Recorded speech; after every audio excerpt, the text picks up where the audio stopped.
Hi everybody and welcome to a look around the interior of this Moody 29 to give you an idea of her layout, what her space is like and if she might possibly suit you. So as you can see at the moment I'm standing at the forward end of the saloon looking towards the companionway, and we can see that we've got a nice easy set of steps to get down. Once we're through the hole there, we've got a handle on the port side here, or the right hand side as we're looking at it. A couple of removable steps down which give us access to this nice very handy little stowage here, and then down to another couple more steps down here which forms the front of the engine box, and we've got the Buck DB20 sitting inside there. So unclip either side, great access to the front and the front sides of the engine, and if you go down through the cockpit locker you've got good access to the rear as well, so good for maintenance. As we come down the companionway, the first thing we reach on our starboard side is the starboard quarter accommodation. So if you look as far as we go back there, we've got a berth here which contains battery storage underneath. The battery charger is also underneath there. Very nice to note that we have sockets near to the berth as well, so great for charging phones, etc. And there are more storage binnacles under here that are probably empty too, so that's all good.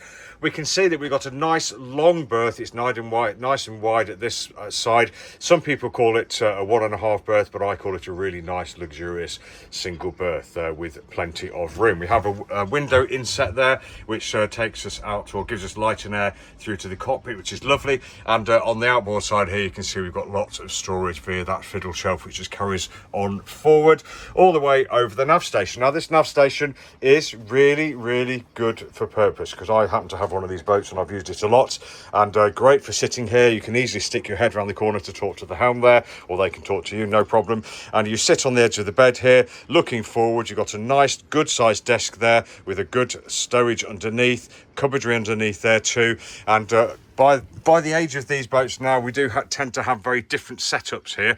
This boat still has a Garmin there, which should be usable for finding out where we are. We've got a small electrical panel, we've got the VHF up there, and not a lot else. There's a few instruments upstairs. We have a proper chart light as well, which is nice. But generally speaking, plenty of room here to add things or take things away and move them around if you'd like to. And we've seen that done a lot. Carrying on along the starboard side, we have got a large berth, nice and wide, nice and long as well. This pulls out to make into a double. So this pulls out, and then it looks like we take this cushion here, place it next to that cushion to give us a nice double berth. Very good. We have two electrical 240-volt sockets there. Again, great if you want to use your boat as a home office, away office, that kind of thing, or if you just want to charge your phones, that kind of stuff. We have got storage underneath here, and the starboard freshwater tank under there, so good storage underneath there. And behind here we have got 3 or 4 big storage binnacles which we can just put things away in and forget about. A nice large fiddle shelf here, more storage binnacles, and another big fiddle shelf here. These boats are all about practical living, comfort, and really thinking about where things can go.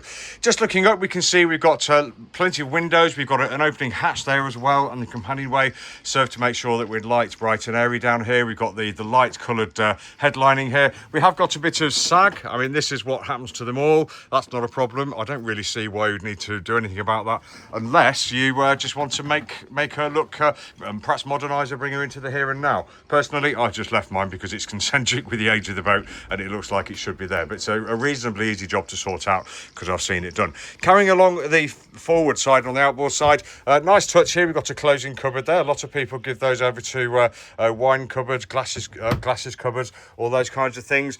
Clock and barometer on the forward bulkhead, and something that I think has always been a feature of these boats, and I don't know why the manufacturers don't follow suit or didn't follow suit. One or two have had a go, like Westerly, but this is the magnificent saloon table. It literally folds down, opens out, and gives you a great big table here which probably 6 people can eat from, and behind them are shelves all fiddled just like your own mini library. It's absolutely wonderful. Really lovely way of doing things, so well done, Moody.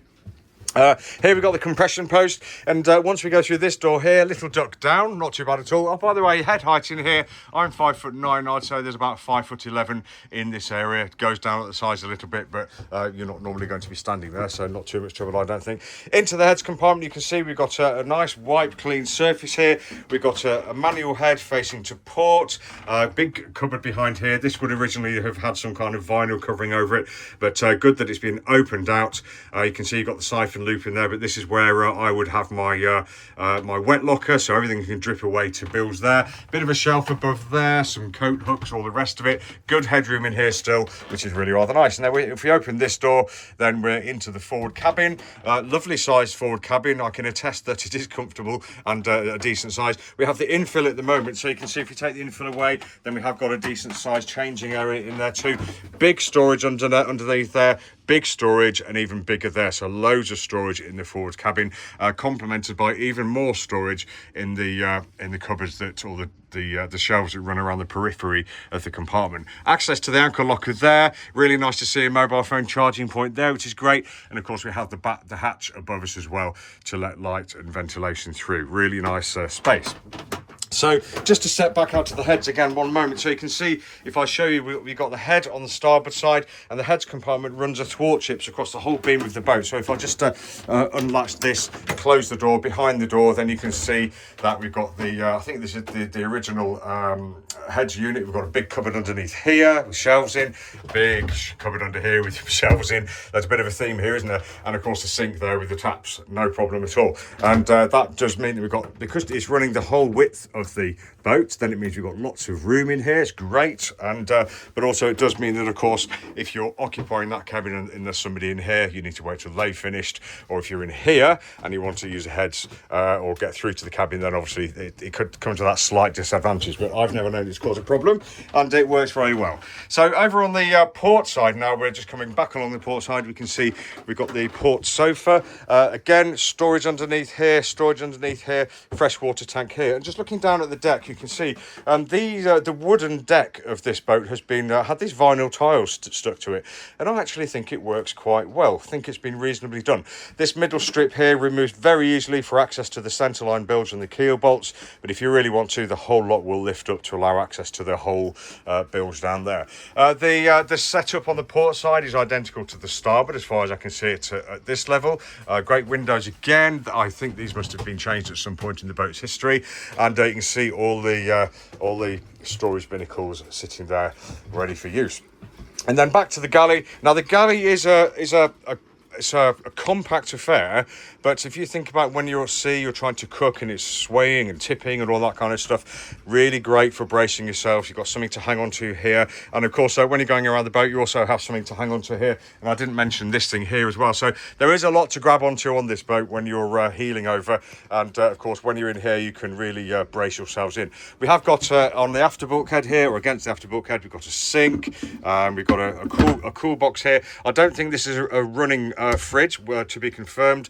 We've got a sliding cupboard behind us. We've got somewhere for your cups, your plates, etc, drawer for your cutlery, etc. And we have underneath here, we've got a removable work surface here, which I think slides backwards, and we've got two burners under here, a grill and a cooker by the looks of it. Of course, a bit more storage underneath the sink as well, because everywhere on this boat has storage. So all in all, I would assess this as a really nice example of a Moody 29. She's had lots of useful bits done to her. I can see lots of improvements. There are a few bits to do, as there will be on any boat of this type and age, but I do feel that she's a really lovely prospect for a singleton or a couple or a family and friends who would just like a boat that should feel nice and secure, be good to sail, and provide great accommodation with lots of storage for a weekend or longer. Anyway, thanks for watching. Lots of pictures, videos and virtual reality at boatshed brighton.com. Have a great day.